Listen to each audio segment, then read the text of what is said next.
Plongez dans la lecture fastidieuse des dizaines de livres qui font référence en la matière, livres dont vous trouverez les liens sous la vidéo. Voici résumé en 10 minutes ce que sont les marchés de capitaux, à quoi ils servent et comment ils sont structurés. Nous allons parler de banques, de fonds d'investissement, de financement de l'économie, de produits dérivés et de risques de fluctuation d'un sous-jacent. Ne vous inquiétez pas, tout va bien se passer. À la fin de ces 10 minutes, vous aurez tout compris de la finance de marché.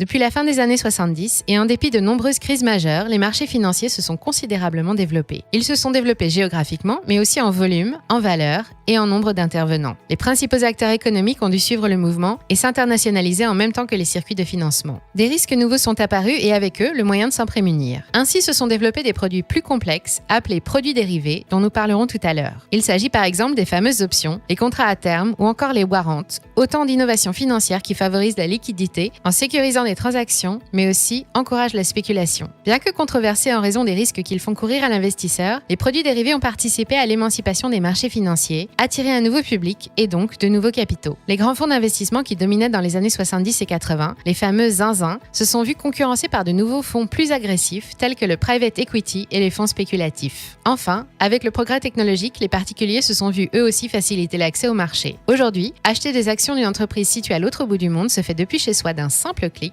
alors qu'il y a encore quelques décennies, l'opération nécessitait l'intervention de plusieurs intermédiaires. Tous ces nouveaux acteurs pèsent aujourd'hui très lourd sur les profils et les comportements des marchés financiers. Il est donc nécessaire de comprendre pourquoi et comment tout cela fonctionne. À quoi servent réellement les marchés financiers ? Traditionnellement, un marché est un lieu de rencontre entre une offre et une demande. De pommes, de pots de miel, de poissons, de fleurs, ou pour ce qui nous concerne, d'argent. 3 facteurs motivent le recours à la finance de marché. Le besoin de financement, d'une transaction, d'un investissement à titre privé ou professionnel, la spéculation, la recherche d'un gain élevé et rapide, et le besoin d'assurance. Schématiquement, les particuliers, les banques et les fonds d'investissement sont les prêteurs, ceux qui détiennent l'argent. Ils étudient les fluctuations économiques et investissent ou non dans des sociétés ou des administrations qui ont cette fois besoin d'argent, ce sont les emprunteurs. Le rôle principal du marché financier est donc de favoriser les échanges d'argent entre prêteurs et emprunteurs, permettant de soutenir en direct l'économie et d'encourager la croissance. Mais tout cela résulte d'une alchimie complexe, car aucun des intervenants n'a le même objectif. Les emprunteurs recherchent des fonds sur le long terme avec des taux bas, tandis que les prêteurs recherchent plutôt la performance à court terme et un rendement élevé, le tout si possible sans risque. Les spéculateurs font partie des prêteurs, particuliers, banques ou fonds, mais ils n'assument pas le même rôle. Leur objectif est de réaliser la plus grosse plus-value en un minimum de temps et de réaliser un gain personnel sans s'investir davantage dans l'entreprise dont ils possèdent des titres. Ainsi, on considère